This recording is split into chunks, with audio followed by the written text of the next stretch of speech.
What if all the self-improvement advice you've received is genuinely harming you?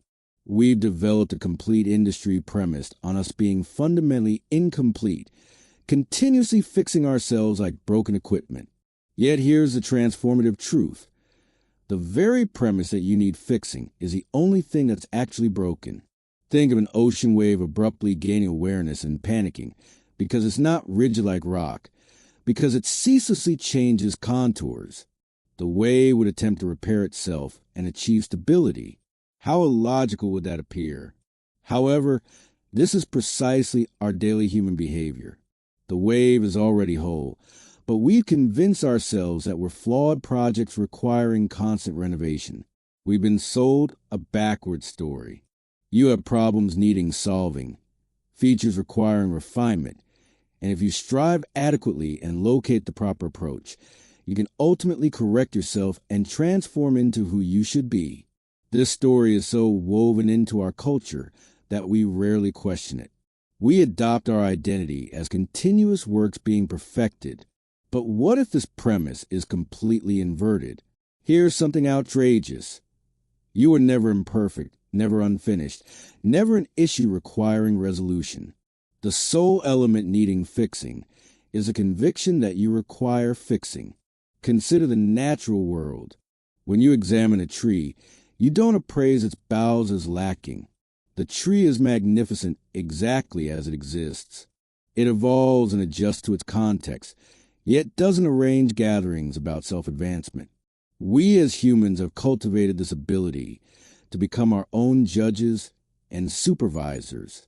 We examine the mirror and see a reconstruction project requiring labor. Trees educate themselves also, learning which direction to expand toward light, how to extend roots further down. However, trees don't afflict themselves over insufficient size. They answer naturally to what life provides. The distinction is trees have faith in their nature, while we've been programmed to mistrust ours. We've been programmed to assume our urges are dubious, our answers presumably mistaken. So we construct an internal overseer judging everything we undertake. Am I efficient enough?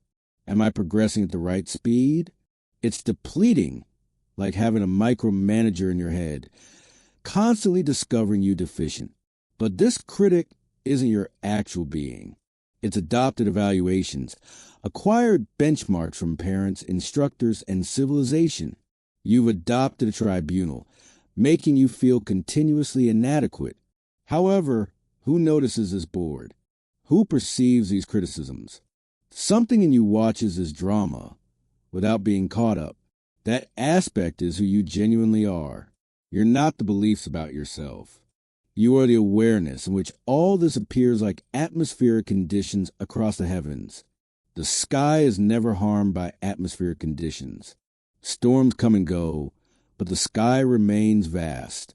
In the same way, notions of inadequacy appear and vanish, yet your essence stays unaffected. You can adapt and mature without the narrative that you're essentially damaged. Observe toddlers learning to walk. They tumble continuously. Do they create narratives about being defective? Of course not. They stand and retry, because walking seems entertaining. Learning develops organically, cheerfully, without self-judgment. There are two strategies for transformation. One assumes you're broken, like a mechanic working on a faulty engine. The other recognizes you're already whole, like a gardener believing in organic development. The repairman fights while the gardener joins forces with nature. Most development systems are technical. We treat ourselves like machines needing better programming. Yet, what if you're more like a garden with organic wisdom? When you have faith in this knowledge, you cease combating yourself. Rather than shoving yourself into forms, you let your configuration appear. When you finish fighting against yourself, you release tremendous energy for life. Consider how much force you invest in evaluating yourself. Imagine if that force were usable for being here now. The individual who realizes their intact channels force into creation and discovery. Here's something startling. When you're in trying to correct yourself, Aspects you believe needed fixing often settle themselves. When you cease generating self-judgment, your mental clarity settles. Much of what we consider problematic results from attempts to fix what was never imperfect. You may suppose you have an anxiety challenge and employ techniques to solve it. However, this attempt creates greater anxiety. What if experiencing anxiety sometimes is perfectly natural? When you stop defining anxiety as a problem, it often dissolves naturally. We've been conditioned to believe we should feel certain ways: cheerful, confident, calm. Yet emotions are the weather patterns of consciousness. Sometimes stormy, sometimes calm. This isn't an error. The same holds true for personality traits we perceive as flaws. Perhaps you're reserved in a society celebrating extroversion. Rather than mending these features, acknowledge them as your special offering. Oaks don't attempt becoming pine trees. Rivers don't express remorse for not being mountains. When you welcome your being completely, something fantastic emerges. You discontinue wasting power being what you're not. This doesn't imply you never evolve, but learning comes from curiosity rather than inadequacy. You learn because development is pleasurable. Children don't work on imagination. They just create naturally and easily. We learn to distrust natural intelligence.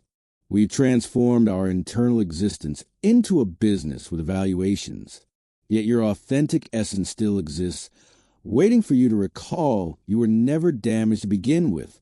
Here's a paradox. The harder you strive to enhance yourself, the more you solidify needing betterment.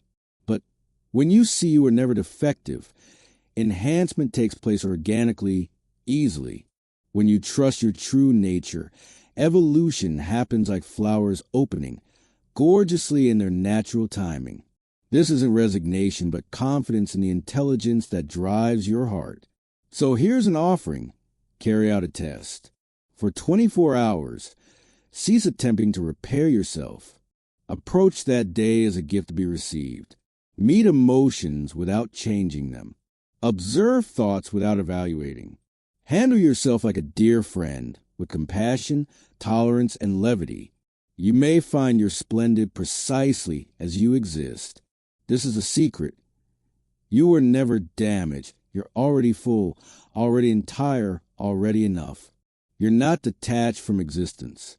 You are existence manifesting as a human, and life is a dance of joy. We're all waves within the same waters, each unique, each perfect, each temporary. When you understand this as direct experience, you can at last settle into being yourself. Who you are is more beautiful than who you think you should be. You don't require becoming closer to life because you are existence playing at being human. The wave is the sea playing the game of being a wave.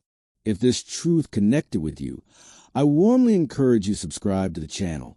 Follow for more material that interrogates conventional wisdom about self-development and personal improvement, and write a comment below with the word "whole" to indicate you're prepared to embrace your entire, unbroken being exactly as you exist at this instant.